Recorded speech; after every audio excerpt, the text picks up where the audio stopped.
When looking at comparing the two books, Good to Great and Great by Choice, there's many similarities, but then there's also some differences that separate these two amazing books from one another. When you're looking at Good to Great, there's many key determinants of what separates great companies from good companies. Good to Great does a good job at breaking down vast amount of data into different concepts as to how great companies succeed compared to just being a good company. There's some categories that I think are more important than others. So one of the categories is the idea behind level 5 leaders, which I will get into a little bit later, as well as the hedgehog concept, discipline in business, technology in business, as well as the flywheel and doom loop.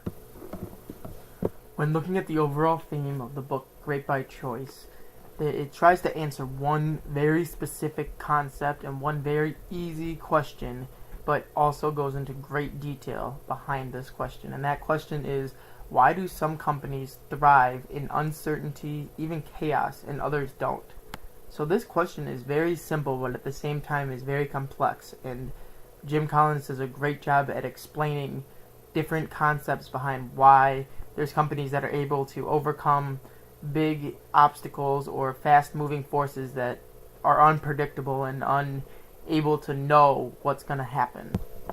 Great by Choice has a lot of concepts, but I think there's two specific concepts that I think are very important to understand, and that's the concept behind 10Xers, as well as being able to fire bullets before cannonballs. Now, looking at both of these books, Good to Great and Great by Choice, they're very similar books with bringing in data and bringing in different information in order to determine what separates someone from someone else or a company from another company. And I think both of these books are very important, and these concepts that I mentioned earlier are really important to dig deeper into. When looking at the book Great by Choice and the concept behind 10Xers, I think there's a specific quote in this book that really helps the reader to understand this concept. And so that quote is, on the one hand, 10Xers understand that they face continuous uncertainty and that they cannot control and cannot accurately predict significant aspects of the world around them. On the other hand, 10Xers reject the idea that forces outside their control or chance events will determine their results. They accept full responsibility for their own fate. So this quote really helps to understand that no matter if everything's clear, everything's going well, that those 10Xers are still looking at the possibility or the uncertainty that can happen. And this is the whole concept behind being able to know what's going to happen or being able to predict and understand what's going to be happening in this world. So there are always going to be good leaders, but in order to be a great leader, one must embrace all of that triangle pieces in order for it to be perfectly balanced and not tip over one way or another when a situation or something uncertain comes up. And so both of these books, Good to Great and Great by Choice, do a good job at understanding that whole idea of being perfectly balanced in order to be at that next level compared to just a regular manager. So I believe that both of these concepts really overlap one another in being able to have that perfect balance.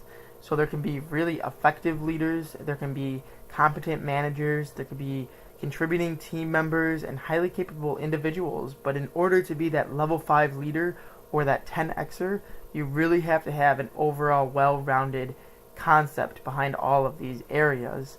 And that's one of the similarities that I think both of these books really help to understand and bring together for the reader to understand, is both have to really be well-rounded. So another area that I think is really important to talk about is the concept behind, in the book Good to Great, and having that flywheel or the doom loop concept or area. So the flywheel and doom loop are very important aspects of this book, in that there's no specific one reason or one answer that really separates a great company from a good company.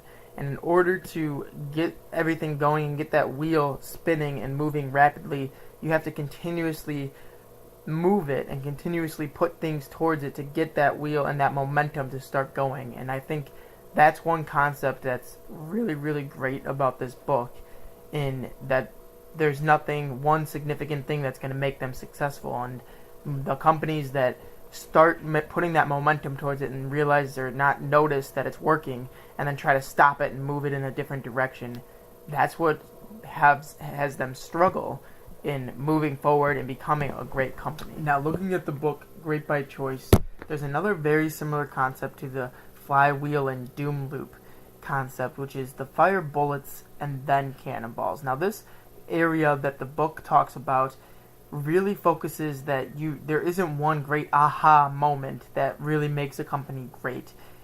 You have to have data and have ideas and understanding behind how you're going to be getting that great idea. And so that's the concept between having a low cost, low risk option of firing those bullets first and then the cannonball after you realize that those bullets are hitting and those bullets are actually working.